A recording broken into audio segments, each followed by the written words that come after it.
আজি অত্যন্ত গুৰুত্বপূৰ্ণ দিন এটা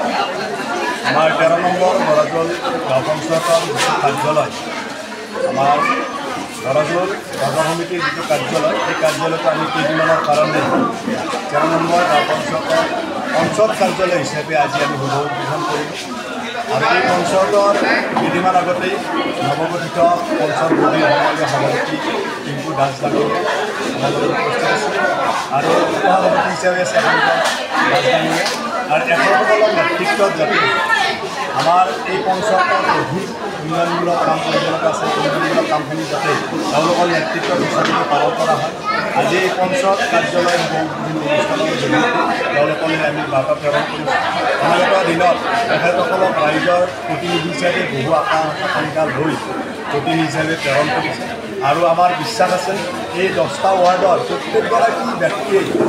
যোগ্য ব্যক্তি হিচাপে ৰাইজে প্ৰতিনিধিত্ব কৰাইছে তেওঁলোকক প্ৰতিনিধি হিচাপে আগবঢ়াইছে গতিকে মই আশা ৰাখিছোঁ তেওঁলোকে অনাগত দিনত যাতে অধিক উন্নয়ন জয়ন্তমল্ল বৰুৱা ডাঙৰীয়াৰ যি উন্নয়নৰ ধাৰা নলবাৰী সমষ্টি এই উন্নয়নৰ ধাৰাৰ সহযোগী হিচাপে কাম কৰাৰ কাৰণে তেওঁলোকক শুভেচ্ছা আজি সঁচাকৈ বৰাজলবাসীৰ বাবে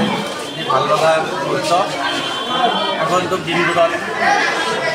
সকলোৰে সহযোগিতা কৰি লৈ আগবাঢ়ি যাম সকলোৰে দিহা পৰামৰ্শ বিচাৰিছোঁ